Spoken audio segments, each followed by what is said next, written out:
The sky above the alien world was filled with fire, broken metal, and falling smoke. The human pilot gripped the controls with shaking hands. Alarms screamed all around him, red lights flashing again and again. The ship was no longer flying, it was falling. The ground rushed closer, rocks and mountains sharp like knives below. He tried to pull the ship up, but the engines coughed, sputtered, and then went silent. Only the sound of tearing wind filled his ears. He whispered one word, "Survive," before the impact came. The crash was like thunder. The ship broke into pieces. Fire lit the darkness of a hidden cave. Metal screeched as it tore apart. The man was thrown hard against the seat, his helmet cracked, his breath heavy and shallow. For a long moment, he could not move.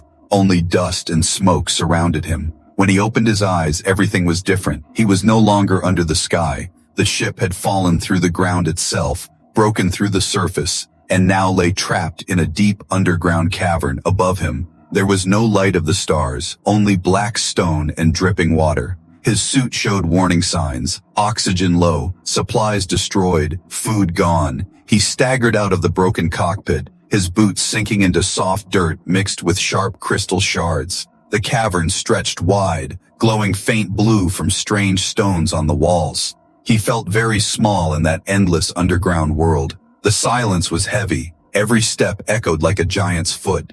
The air was cold, damp, and thin. Breathing hurt his chest. But worse than the cold was the loneliness. No voices on the comm, no help coming. He was truly alone. His body ached with pain. Blood trickled down his arm, but he forced himself to move. He searched the wreck, hoping for water or rations. But most of the containers had burned or shattered. Only a half-empty bottle remained, not enough for more than. And one day, he leaned against the wall, his breath misting in the cold air. He thought of Earth, of sunlight, of green fields, and then he looked at the cave again. Endless tunnels stretching into blackness. He felt like a prisoner in the belly of the planet. Hours passed, or maybe minutes. Time had no meaning here. His stomach growled, thirst burned his throat, and the silence made his mind restless. Then, from somewhere deep in the shadows, he heard it. A faint sound like soft footsteps. Not human, light and careful. He froze, every muscle tight. His hand reached for the broken weapon at his side. He listened. The sound came again, closer, almost like breathing. Something was down there with him, something alive, fear mixed with hope. If there was life here, maybe he was not alone. But what kind of life could survive in this darkness? His eyes tried to follow the sound. The blue glow of crystals flickered, showing shapes moving in the distance. His heart pounded. The cave no longer felt empty. It felt like it was watching him. He whispered into the silence, "Who's there?" But the only answer was the sound of water dripping, and the slow, careful steps coming closer. The soldier's breath slowed as the sound grew louder. He held his broken weapon close. Though he knew it would barely fire, his eyes followed the faint blue glow from the crystal walls. Every shadow looked like it was moving. Every drip of water sounded like a footstep. Then he saw it, a small figure, standing at the edge of the glowing crystals. At first he thought it was a trick of light, but the figure moved, its head tilting slightly as if watching him. He stepped back, his boots scraping against the stone, and the sound echoed through the cavern like thunder. The figure flinched, then darted behind a jagged rock. He waited, body tense, his heart beating like a drum. Silence returned, but he knew someone, or something, was still there. He whispered again, "I know you're there," his voice shaking. "Show yourself." Minutes passed like hours, then slowly, the figure peeked out. Two glowing eyes shone softly in the dim light. Not the eyes of an animal, but intelligent, curious, and cautious. It was small, barely reaching his chest in height, its skin pale with a faint shimmer, like moonlight. Long hair hung over its shoulders, dark and smooth. It was a girl, alien but still a girl, no weapon in her hands, no threat in her stance. She stared at him with wide eyes, as if she too could not believe what she was seeing. A human, broken and lost in her world. The soldier lowered his weapon, though not completely, his throat dry, words heavy. "Do you understand me?" he asked, his voice soft but firm. She tilted her head again, then slowly stepped forward, her bare feet silent on the cavern floor. She did not answer in words, but in her hand, she carried a small glowing fruit. its light soft and blue. She held it out to him, her expression unreadable. His stomach twisted with hunger, his throat burned. He wanted to grab it, but he hesitated. What if it was poison? What if it was a trap? Still, the way she looked at him was not cruel. It was almost worried. Carefully he reached out, his hand shaking. She placed the fruit in his palm and stepped back quickly, like a wild creature keeping distance. He stared at it, then took a bite. The taste was strange, sweet at first, then bitter, but it eased the burning in his throat. His body relaxed slightly. When he looked up again, she was still there, watching, not running, not attacking, her glowing eyes softer now, her lips parted as if she wanted to speak but couldn't find the words. He lowered the broken weapon completely and whispered, "Thank you." His voice carrying across the silence of the cavern. She blinked, then slowly, very slowly, gave a small nod. For the first time since the crash, he felt he was not completely alone. But the question remained, who was she, and why was she here, in this deep darkness? The cavern no longer felt empty, it felt alive, full of secrets, and now, standing before him, was the strangest of them all, an alien girl who had chosen not to run, but to help him.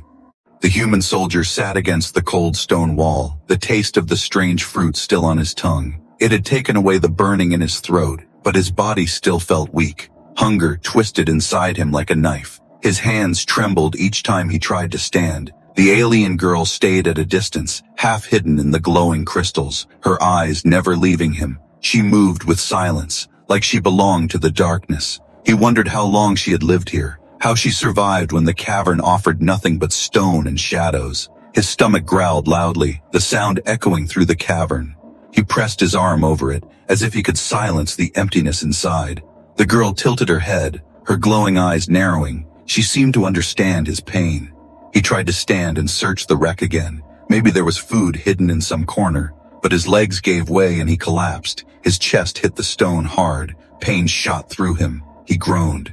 The girl moved closer this time, her steps careful, as if every movement was a choice between fear and courage. She knelt near him, her face inches away, her expression serious, almost sad. Her lips parted as if she wanted to speak, but no words came. Instead, she held out another glowing fruit, smaller than the first. He shook his head, whispering, "It won't be enough," his voice weak. "I need more than this." He knew his body could not last much longer. The crash had drained his strength. The thin air was killing him slowly, and the fruit could not save him forever. She pulled her hand back, clutching the fruit to her chest. Her eyes darted around nervously, as if she was fighting with herself, deciding whether to share something she was hiding. He noticed the way her fingers trembled, her breath quick. She knew something he didn't. The cavern was silent except for the drip of water and the sound of their breathing. Finally, she leaned closer, so close he could feel her warmth. Her voice came out soft, almost a whisper, one word in his language, though broken and unsure. "Drink." His eyes widened, confusion filling him.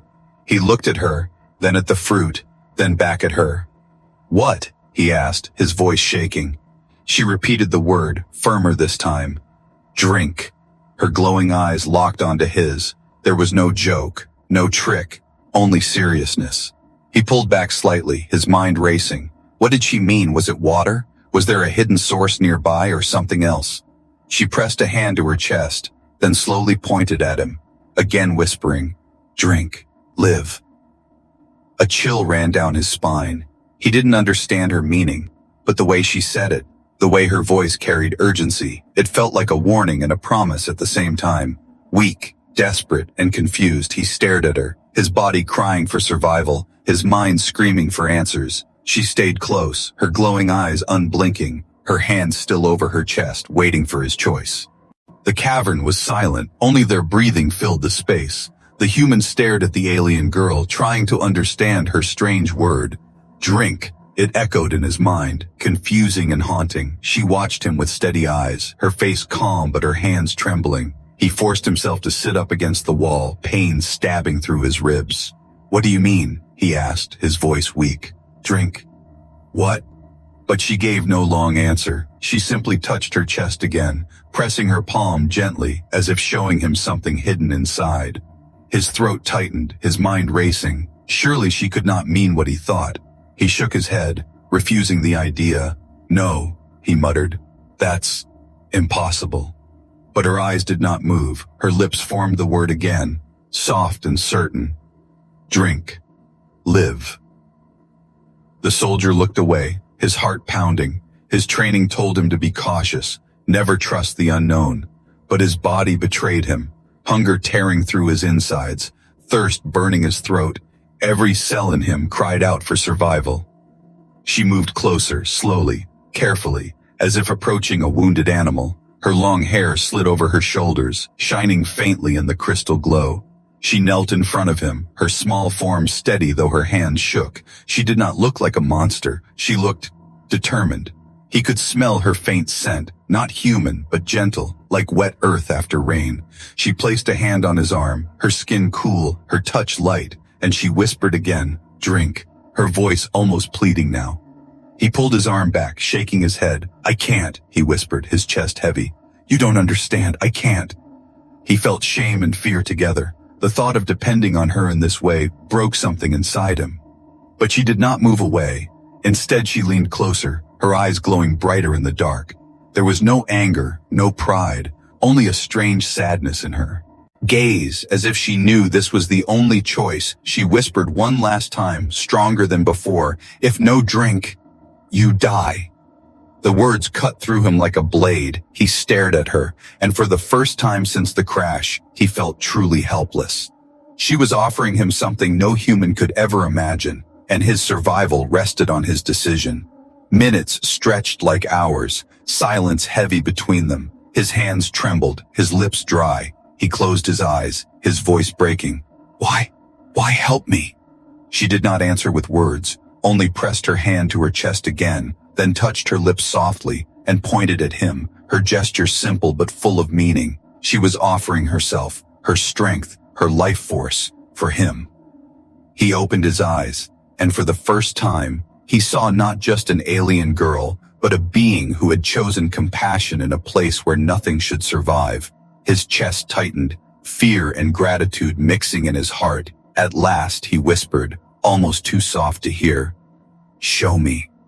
Her glowing eyes softened, a faint smile touched her lips, not of joy, but of relief. She had made her offer, and now the human had taken the first step toward accepting it. The human's lips trembled as he waited, his heart racing, his mind still shouting no, but his body screaming yes. He had never felt so weak, his vision blurred at the edges, every breath felt heavier than the last. He knew one truth. Without her, he would die in this cavern. The alien girl moved closer, her face calm, yet her hands shook slightly. She seemed younger in that moment, but her eyes carried a strange strength, the kind born from survival in darkness. She sat beside him, her movements slow and careful, as if afraid he might change his mind. He could feel the warmth of her body near his. In this cold underground, it felt almost unreal. She leaned closer, her glowing eyes meeting his, silently asking if he was ready. He swallowed hard, his pride broken, and gave a small nod. Her hand touched his cheek gently, her skin cool against his hot, fevered face. And then, without another word, she offered him what she had meant all along.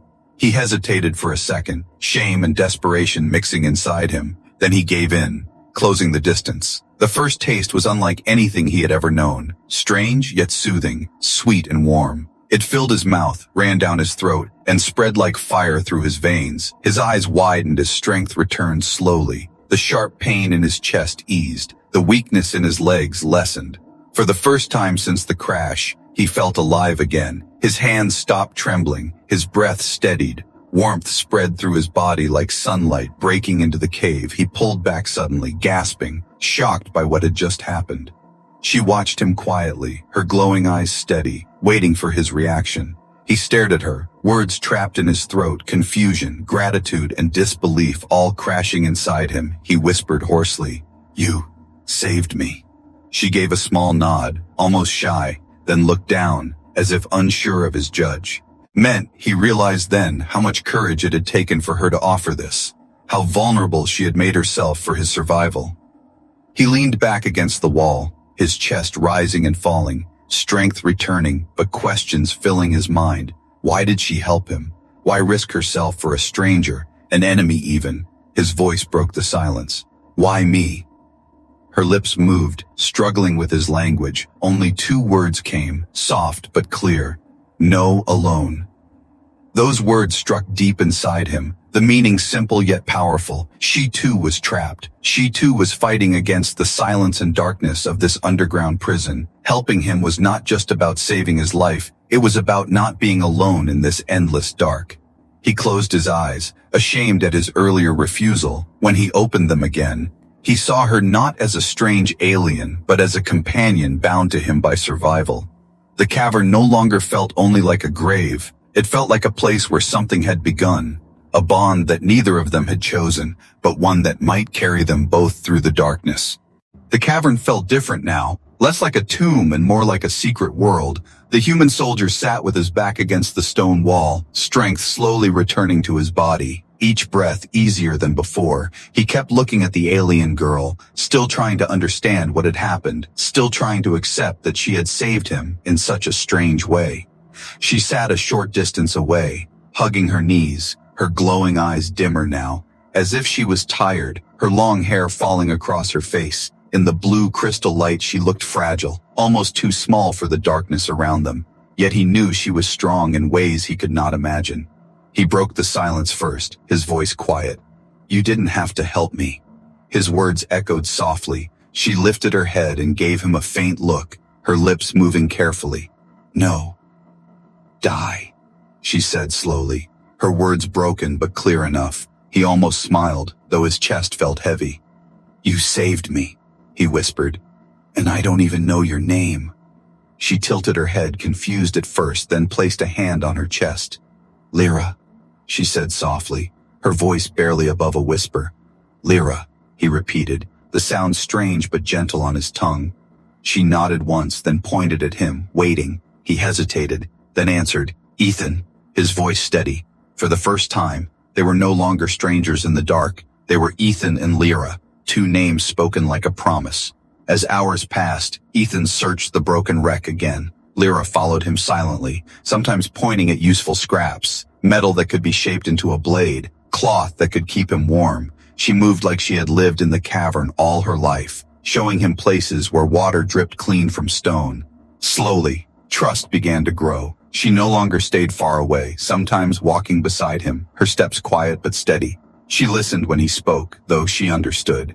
Only parts. Still, her eyes told him she was learning, each word building a fragile bridge between their worlds. At night, when the cavern grew colder, she sat close enough that their shoulders almost touched. Ethan found comfort in the quiet company. The fear of being truly alone faded, replaced by something warmer. One evening, as they rested near the glowing crystals, he caught her watching him, her eyes full of questions. "Why help me?" he asked again, not expecting an answer. But she surprised him, her voice low but clear. "Together, live." The words hit him harder than he expected. She was right. Alone they were weak, but together they had a chance. He nodded slowly, whispering, "Together." And she gave the smallest smile, her first since he met her. In that moment, Ethan realized the cavern was no longer just about survival. It was about the bond forming between them, fragile yet unbreakable, a bond that could carry them through the trials yet to come.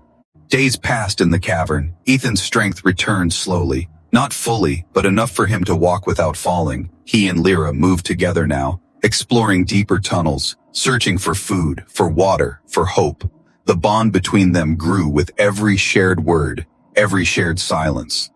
But the underground world was not as empty as they thought. One night, while Ethan and Lyra rested near a pool of glowing water, a new sound echoed through the cavern. Heavy footsteps, sharper, louder, not like Lyra's soft steps, not like Ethan's boots. These were different. Lyra froze instantly, her eyes wide, her body tense. She grabbed Ethan's arm and pulled him down behind a sharp rock, her breathing quick, her lips whispering only one word: "Hunters." Ethan's stomach tightened. His hand reached for the broken weapon he had shaped from scrap metal, but even he knew it would not be enough. The footsteps grew closer, voices followed, strange and harsh, speaking in Lyra's language. She pressed a finger to her lips, begging him to stay silent. He nodded slowly. The two of them crouched in the shadows, Ethan's heart hammering in his chest. From the darkness, 3 figures appeared, taller than Lyra, their bodies armored with bone-like plates, their eyes glowing brighter, more fierce. They carried weapons shaped from crystal and steel, their steps confident, like they owned this place. One of them spoke, his voice deep, echoing in the cavern. Ethan didn't understand, but he saw the way Lyra's face paled, her body shaking slightly. She whispered to him, "They know," her voice full of fear. He frowned, whispering back, "Know what?" But she didn't answer. Her eyes locked on the hunters, her lips pressed tight. Ethan realized the truth. Helping him had made her a traitor to her own kind. The hunters searched the wreck of the ship, smashing what little remained. Their glowing weapons shooting through metal like paper. Ethan clenched his jaw, anger burning inside him. Every piece they destroyed was another piece of hope taken away. One of the hunters turned suddenly, his glowing eyes scanning the cavern. Ethan felt the weight of that gaze even from the shadows. He held his breath. Lyra's small hand gripped his arm tight. The hunter sniffed the air, then spoke again, his voice cold. The others laughed, the sound cruel and sharp. Lyra's eyes filled with tears. She whispered, "They want me. Gone." Ethan's blood boiled. He looked at her and shook his head, whispering fiercely, "Not while I'm here." She shook back, terrified. No fight." But Ethan's hand tightened around the scrap weapon.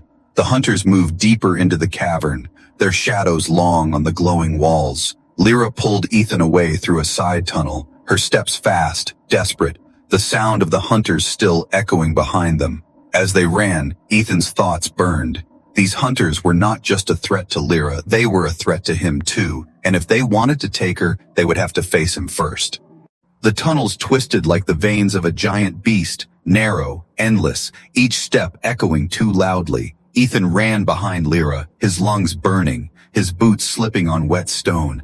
Behind them the sound of the hunters followed, heavy, merciless, closer with every breath. "Faster," Lyra whispered, her glowing eyes searching the path ahead. She moved like she knew the caves well, but even she trembled. The hunters were not easy to escape, their senses sharper, their weapons deadly. Ethan stumbled once, his hands scraping against jagged rock, blood streaked across his palm. He cursed under his breath but kept moving. Lyra grabbed his arm and pulled him forward, her strength surprising for her small frame. The cavern split into 2 tunnels, one wide, one narrow. Ethan's instinct said wide, but Lyra shook her head, pulling him into the narrow passage, the stone pressing close to their shoulders, darkness swallowing them. Behind, the hunters' voices echoed, harsh and angry, their weapons clashing against the walls, sparks glowing briefly in the dark. Ethan's chest tightened. He knew they would not stop until they had Lyra, and by saving him, she had doomed herself in their eyes. The passage twisted sharply, leading them into a chamber filled with glowing crystals, tall and sharp like frozen lightning bolts. The light was beautiful, but dangerous. Their glow would give them away. Ethan pulled Lyra behind one of the largest crystals, his hand over her mouth to keep her quiet, his own heart beating so loudly he feared the hunters would hear it. Footsteps entered the chamber moments later, the glow of the hunters' weapons mixing with the crystal light. They were close, too close. Ethan's grip on his scrap weapon tightened. He knew if they were found, he would have to fight, even if it meant dying here. One hunter passed so near he could see the cracks in the bone-like armor. The hiss of its breath. Lyra's hand shook in Ethan's grasp, but she stayed silent. Minutes felt like hours, until finally the hunters moved past, their voices fading into another tunnel. Ethan slowly lowered his hand, his breath shaky. Lyra pressed her forehead to his shoulder, whispering one broken word, "Safe," though they both knew it was not true. They waited longer, then moved again, deeper into the caves, every step careful, every shadow suspicious. Ethan's body ached, but he kept following Lyra because her knowledge of these tunnels was their only hope. Finally, they reached a hidden chamber, smaller, darker, the ceiling low, water dripping from above into a small pool. Lyra motioned for Ethan to sit, her glowing eyes softer now, her voice quiet. "Rest. Little." He sat heavily, exhausted, sweat and blood covering him, his chest rising and falling. He looked at her whispering, "They'll keep coming." Lyra nodded, her expression sad but firm. "Yes, always." she said slowly, her broken words heavy with truth. Ethan clenched his fists, staring into the dark water. Then we'll face them together, he said, his voice stronger than he felt. Lyra looked at him for a long moment, then gave a small nod, the faintest smile touching her lips in the cold and endless darkness. That small sign of hope was enough to keep them moving forward. The hidden chamber gave them only a short rest. Ethan's body begged him to stay down, but the sound of distant footsteps reminded him that time was short. The hunters were still searching, and sooner or later they would find this place.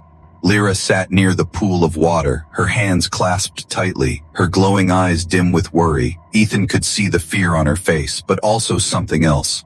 A quiet strength. He realized she had lived her whole life under this threat, hiding, running, surviving, but never giving up. Suddenly, a deep rumble echoed through the cave. The hunters were close again, their voices sharp, their weapons glowing with deadly light. Ethan rose slowly, his scrap weapon in his hand, his jaw set. Lyra shook her head quickly, whispering, "No fight. You die." Her hand clutching his arm, but he pulled free gently, his eyes meeting hers. "If they take you, I die anyway." His voice low but firm, her lips trembled, tears welling in her glowing eyes. She wanted to protest, but no words came. Instead, she pressed her forehead to his shoulder for a brief moment, as if giving him silent strength. The chamber shook as the hunters forced their way closer, their heavy boots striking against stone. Ethan stood tall, though inside he felt fear burning like fire. He glanced at Lyra, whispering, "Stay behind me." Moments later, the hunters appeared at the entrance, 3 tall figures with glowing armor and crystal weapons. Their eyes burned with anger when they saw Lyra beside him. One of them pointed at her, shouting words Ethan couldn't understand, but he knew the meaning. "Traitor." Ethan stepped forward, raising his weapon, his voice echoing through the cavern. "You'll have to get through me first." The hunters laughed, a cruel sound. One moved forward, swinging its glowing blade. Ethan blocked with his scrap weapon. The impact shook his arms, pain shot through his body, but he held firm, sparks flying in the dark. The second hunter attacked from the side. Ethan rolled, barely avoiding the strike, his body already weakening, but he fought back with desperate fury. Every strike, every block fueled not by skill, but by the simple will to protect Lyra. She cried out his name once, "Ethan!" Her voice breaking, but he didn't look back. He couldn't. His entire focus was on the enemies before him. The battle was brutal, his weapon cracked under the force of their blows, his body bruised and bleeding, yet he refused to fall. Every time he staggered, he pushed himself up again, fueled by the memory of her whisper, "Drink, live." At last, with a roar, he struck one hunter's chest, the scrap weapon piercing through weak armor. The creature fell, the cavern echoing with its scream. The other 2 hesitated, shocked that a human could fight with such strength. Ethan stood tall, blood dripping, chest heaving, his voice hoarse but steady. "She's not yours," he growled, raising his weapon again, ready for the next attack.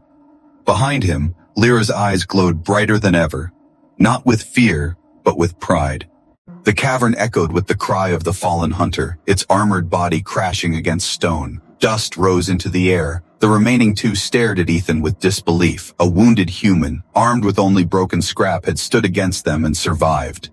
Ethan swayed on his feet, his body weak, blood dripping from his arms, his chest heaving with every breath, but his eyes held fire. He refused to fall, not while Lyra stood behind him, not while she still had hope in her eyes. The hunters stepped back, muttering in their harsh language, their glowing blades lifted but their steps hesitant. Ethan raised his weapon again, his voice low but unshaken. "Come then," he growled, "but I won't let you take her." The cavern trembled suddenly, a deep rumble spreading under their feet. Cracks split the ground, crystals shattered and light flared. The hunters froze, looking around with alarm. The battle had awakened the cavern itself. A sharp crack thundered overhead. Stone collapsed from the ceiling, crashing between Ethan and the hunters, cutting them off. Dust and fire filled the air. The hunters roared in frustration, retreating as the tunnel behind them caved in, their voices fading into the distance. Silence returned, broken only by Ethan's ragged breathing. His weapon slipped from his hand, clattering to the floor. He fell to his knees, his strength finally gone. "Ethan!" Lyra rushed to him, kneeling at his side, her small hands trembling as they touched his bloodied arms, her glowing eyes wide with fear. "No, no," she whispered, shaking her head. He looked at her weakly, his lips curling into a faint smile. "Still alive," he whispered, his voice hoarse. "Thanks to you." She pressed her forehead to his shoulder, tears falling silently. Minutes passed before the rumbling stopped, the dust cleared, and in the broken ceiling above, a miracle appeared, a thin crack of light. Faint but real, sunlight cutting through the darkness. Lyra gasped softly, her glowing eyes reflecting the golden light. Ethan turned his head slowly, his heart tightening at the sight. After endless days of darkness, the sun had finally found them. Together, they climbed toward it, the path broken and sharp. Ethan stumbled many times, but Lyra pulled him forward, refusing to let him fall. At last, they reached the opening, crawling out into the fresh air. The sky stretched above them, endless and bright, the warmth of morning sun washing over their faces. Ethan fell back onto the grass, his chest rising and falling, laughing weakly, the sound raw but full of life. Lyra stood beside him, her hair shining in the light, her pale skin glowing softly. She turned her face upward, her eyes closing as if feeling the sun for the first time. Ethan watched her, his voice quiet but certain. "You saved me," he said again, this time not just with gratitude, but with deep meaning. "Without you, I wouldn't be here." She looked down at him, her lips curving into the faintest smile, her broken words soft but clear. "Together, live." For the first time since the crash, Ethan believed it. Together, they had faced darkness, death, and fear. And now, under the new dawn, their story was only beginning.